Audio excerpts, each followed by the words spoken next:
Is flipped classroom widely accepted now in the US?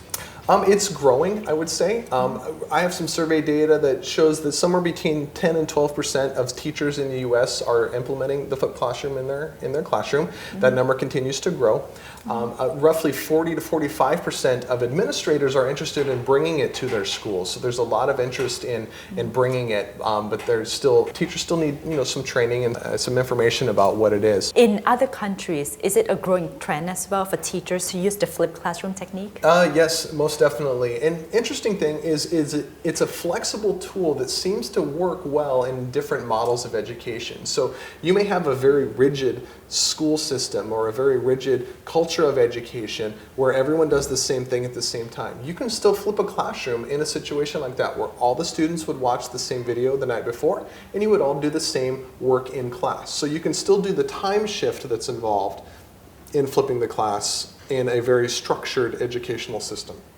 If you have a more flexible and fluid educational system, you can have the content available for students on video, and the students could move through it at a more flexible pace. So depending on the culture of a school or the culture even of an entire country of education, it's a flexible way to meet the needs there, again, to get the teacher away from the front of the classroom while still maintaining quality control of the content that needs to be delivered.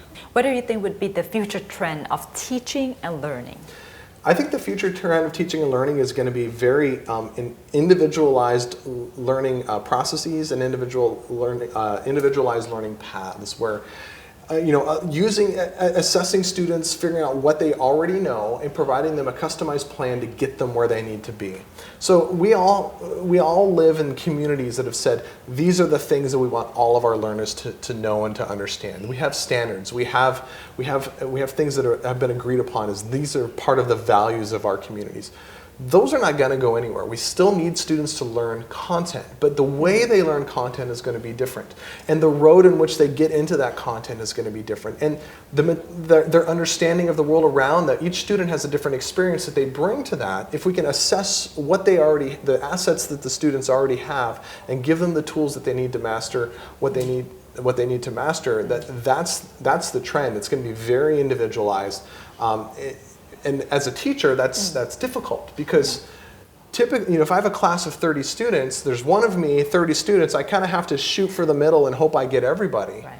And we've been doing that for years, but now I think we have some technology tools that allow us to design for the fringe, for the highest learners and for the students who struggle. We can design an environment to meet all of their needs so that everyone in the middle will benefit as well. So we're able to meet the needs of all of our learners.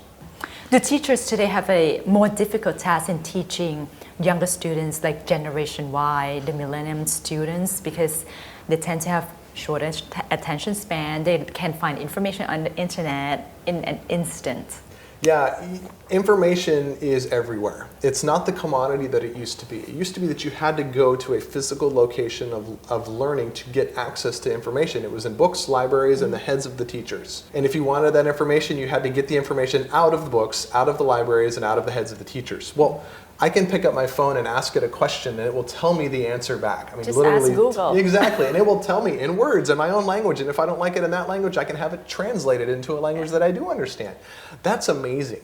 But that doesn't make teachers obsolete, it just makes us redefine the purpose of a school, and it makes us redefine the purpose of a teacher. So we can't be the keepers of the information, we have to be the facilitators of a learning process.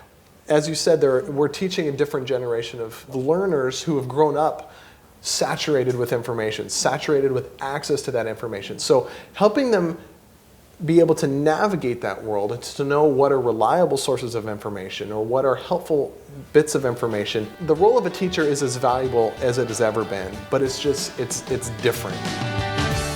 Flip Classroom หรือว่าห้องเรียนกลับด้านตอนนี้ได้รับความสนใจมากยิ่งขึ้นนะคะจากหลายประเทศทั่วโลกค่ะนั่นก็คือการเอาเทคโนโลยีซึ่งเด็กสมัยใหม่เขาคุ้นเคยดีอยู่แล้วนำมาใช้ให้เป็นประโยชน์นะคะแต่สิ่งที่สำคัญที่สุดก็ยังคงต้องเป็นคุณครูนี่แหละค่ะที่จะต้องคัดกรองข้อมูลต่างๆให้เด็กนักเรียนและที่สำคัญก็คือว่าให้คำปรึกษาแนะนำกับเด็กนักเรียนเพื่อที่ว่าการเรียนของเขานั้นจะเกิดประสิทธิภาพสูงที่สุดเรียนรู้มากที่สุดนั่นเองค่ะพบกันใหม่สัปดาห์หน้าวันนี้สวัสดีค่ะ